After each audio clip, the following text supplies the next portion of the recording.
Hello students, स्वागत है आप सभी बच्चों का हमारे विद्यालय MDI स्कूल मिल्कीपुर की ऑनलाइन क्लासेस में और हमारे विद्यालय के इस यूट्यूब चैनल में। आज बात करेंगे कक्षा 7 के विज्ञान विषय की। कक्षा 7 के विज्ञान विषय में बच्चों हम लोग पहला अध्याय दैनिक जीवन में विज्ञान पढ़ रहे हैं। दैनिक जीवन में विज्ञान पहला जो आपका अध्याय है, इसमें 3 हेडिंगें दी गई हैं। हेडिंग नंबर 1, 2, 3 तीनों हेडिंगें लिखी गई हैं। पहला है विज्ञान और प्रौद्योगिकी का दैनिक जीवन में प्रयोग, विज्ञान और प्रौद्योगिकी से मानव जीवन में परिवर्तन। तीसरा है विज्ञान और प्रौद्योगिकी के विकास द्वारा विभिन्न क्षेत्रों में क्रांति। पहला है दैनिक जीवन में परिवर्तन, मानव जीवन में परिवर्तन और विभिन्न क्षेत्रों में क्रांति। इसमें एक वीडियो आप लोगों के पास भेजा गया है जिसमें हम लोग जो है विज्ञान और प्रौद्योगिकी का दैनिक जीवन में प्रयोग पढ़ रहे थे। प्रौद्योगिकी और हरित क्रांति दोनों शब्द आप लोगों को बता दिया गया है। विज्ञान के नियमों एवं सिद्धांतों का प्रयोग करके मानव जीवन को सरल बनाना प्रौद्योगिकी कहलाता है। और विज्ञान हरित क्रांति जो है, हरित क्रांति में उन्नतशील फसलों और कृषि उत्पादनों के द्वारा जो है फसल में असातीत यानी अत्यधिक उपज को बढ़ाना, अत्यधिक वृद्धि करना जो है आपका हरित क्रांति कहलाता है। इस हेडिंग में थोड़ा सा बचा हुआ था दैनिक जीवन में और हमको विज्ञान से कहां कहां लाभ मिल रहे हैं, तो आज हम इसको पढ़ाएंगे। आप लोग जो है पेज नंबर 3 ओपन कर लीजिए इस लेसन में, ये आपकी बुक है।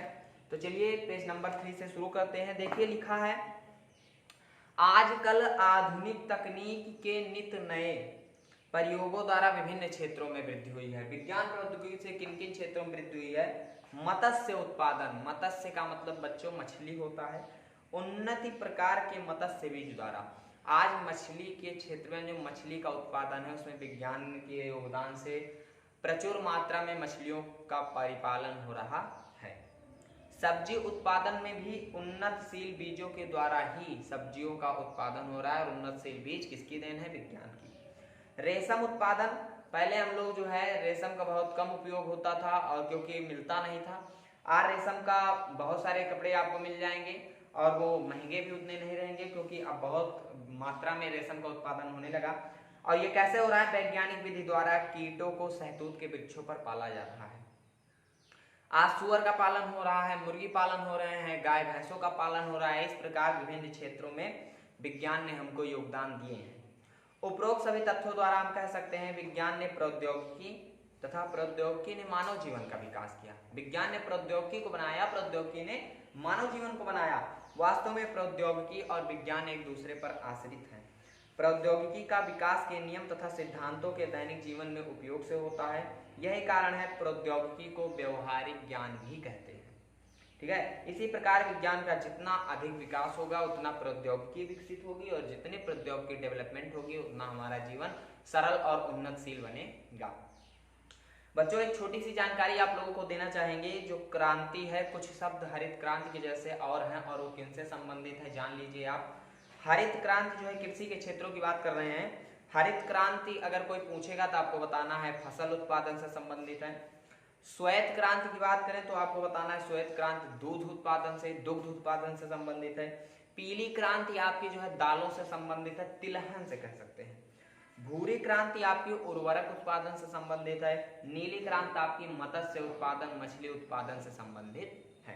कोई फिर से बता दें, हरित क्रांति फसल, श्वेत क्रांति दूध, पीली क्रांति तिलहन, भूरी क्रांति उर्वरक, नीली क्रांति आपकी मछली उत्पादन से संबंधित है। तो इस प्रकार से हम लोगों ने जाना कि जो है किस प्रकार से जो है विज्ञान और प्रौद्योगिकी के प्रयोग से मानव जीवन उन्नतशील बन रहा है। आगे आप लोग जो है पेज नंबर 4 ओपन कर लीजिए।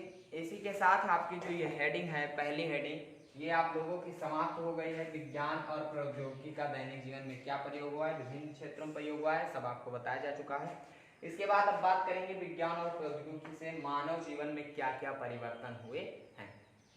ठीक है, तो मानव जीवन, देखिए मानव जीवन में विभिन्न चीजों का इस्तेमाल होता है, विभिन्न क्षेत्रों में प्रयोग होता है। इसमें आपको बताएंगे कि औद्योगिक क्रांति में, जनसंचार में, कंप्यूटर में, इंटरनेट में, मोबाइल में, कृषि में, ईंधन में, चिकित्सा में, सुरक्षा में किस प्रकार से जो है वृद्धि हुई है। और इसके बाद जो है आपकी ये लास्ट हेडिंग बचेगी, विज्ञान और प्रौद्योगिकी के विकास से विभिन्न क्षेत्रों में क्रांति। ठीक है, इस प्रकार आप लोगों का यह लेसन जो है समाप्त हो जाएगा। ये ध्यान से आप लोग देखिए, ये हम लोग जो अभी तक पढ़ रहे थे, ठीक है, विज्ञान और प्रौद्योगिकी का दैनिक जीवन में विकास, ये हम पहले बता चुके हैं। और ये जो अभी हमने पढ़ा ये दूसरी हेडिंग थी, विज्ञान और प्रौद्योगिकी से मानव जीवन में परिवर्तन, ठीक है। अब हम चल रहे हैं आप लोगों को तीसरी हेडिंग, विज्ञान और प्रौद्योगिकी के विकास से विभिन्न क्षेत्रों में परिवर्तन। किन किन क्षेत्रों में क्या क्या परिवर्तन हुए हैं ये जानेंगे, ठीक है। इसमें बहुत सारे क्षेत्र हैं, ठीक है। तीसरी हेडिंग की बात करेंगे तो इसमें बहुत सारे क्षेत्र हैं। आप लोग पेज नंबर 4 ओपन कर लीजिए, जिसमें बहुत सारे क्षेत्र बताए गए हैं। तो हम थोड़ा थोड़ा करके एक एक दो दो यानी तीन तीन इस तरीके से करके अध्ययन करेंगे। इसी के साथ ये तीसरी हेडिंग भी समाप्त हो जाएगी और ये लेसन भी कंप्लीट हो जाएगा। तो चलिए तीसरी हेडिंग में शुरू करते हैं। सबसे पहले दिया गया है औद्योगिक क्रांति। उद्योग धंधों में क्या क्रांति हुई, क्या बदलाव हुए हैं। आज हमारे देश में छोटी छोटी मशीनों से लेकर बड़ी बड़ी मशीनों का निर्माण हो रहा है। रेल इंजन हो या हवाई जहाज हो, छोटे वाहन हो या बड़े बड़े जलपोत यानी समुद्री जहाज हो, उत्पादक मशीनें हो या मशीनों को तैयार करने वाले भारी भारी मशीनें, सब हमारे देश में बनने लगी। लड़ाकू विमान, युद्धपोत, पनडुब्बी, विविध प्रक्षेपास्त्र, विमान भेदी तोपें, टैंक के निर्माण से हम आत्मनिर्भर बन रहे हैं। रेडियो, टेप रिकॉर्डर, टेलीविजन आदि मनोरंजन के साधनों के निर्माण से स्वदेशी प्रौद्योगिकी का विकास हो रहा है। सूचना प्रौद्योगिकी के क्षेत्र में भारत अग्रणी राष्ट्र की आज भूमिका निभा रहा है। औद्योगिक क्षेत्र में भारत का विश्व के छठे नंबर पर स्थान है, या 6 प्रमुख जो है राज्य हैं, जो 6 प्रमुख कंट्री हैं उनमें भारत का प्रमुख नाम है। 6 प्रमुख राष्ट्रों में से भारत एक है। जनसंचार के रूप में बात करें, संचार के क्षेत्रों में जो है तो कंप्यूटर, इलेक्ट्रॉनिक, डाक सेवा यानी ईमेल जिसको हम बोलते हैं, और इंटरनेट का विकास बहुत तेजी से हमारे देश में हुआ है। इससे जनसंचार क्षेत्र में क्रांति आ गई है। कंप्यूटर, ईमेल और इंटरनेट क्या है, आइए जानते हैं। कंप्यूटर क्या है, आप कक्षा 6 में पढ़ चुके हैं। कंप्यूटर एक इलेक्ट्रॉनिक मशीन है। कंप्यूटर क्या है, कंप्यूटर एक इलेक्ट्रॉनिक मशीन है जिसका उपयोग विभिन्न क्षेत्रों में करके कठिन कार्य को सरल बनाया जाता है। व्यापक स्तरों पर कंप्यूटर का उपयोग रेल आरक्षणों में, आंकड़ों का रखरखाव करने में, गणना करने में, टाइप करने में, चिकित्सा करने के क्षेत्र में किया जाता है। और इंटरनेट क्या होता है, यह कंप्यूटर की नवीनतम प्रणाली है। विश्व के हजारों छोटे छोटे कंप्यूटर नेटवर्क टेलीफोन लाइन से जोड़ दिए जाते हैं। टेलीफोन लाइन की सहायता से जुड़े नेटवर्क को इंटरनेट कहते हैं। इसकी सहायता से हम कमरे में बैठे विश्व के विभिन्न क्षेत्रों में किसी भी विषय से संबंधित सूचनाएं आंकड़े पल भर में प्राप्त कर सकते हैं और इनका संग्रह भी कर सकते हैं। अब तीसरा पॉइंट आपका पूछ रहा है इलेक्ट्रॉनिक जो है डाक सेवा या ईमेल, ये बहुत ही प्रचलित शब्द है आज के समय में। ईमेल जान लीजिए, ईमेल का पूरा नाम होता है इलेक्ट्रॉनिक मेल, ठीक है। यह कंप्यूटर एवं इंटरनेट पर आधारित संचार की महत्वपूर्ण युक्ति है। इसके द्वारा कृत्रिम उपग्रहों के माध्यम से अन्य देशों के कंप्यूटरों को सूचना, संदेश आदि का आदान प्रदान यानी भेजा जाता है, प्राप्त किया जाता है। यह एक देश से दूसरे देश को संदेश भेजने का सस्ता साधन है। जैसे भारतवर्ष के सिंगापुर को अत्यंत कम शुल्क में संदेश जल्दी और शीघ्रता से भेजा जा सकता है। इसके बाद एक बहुत ही खास चीज की बात करेंगे, मोबाइल फोन और स्मार्टफोन। सभी लोग जानते हैं मोबाइल फोन और स्मार्टफोन में विज्ञान की क्या देन है, ध्यान दीजिएगा।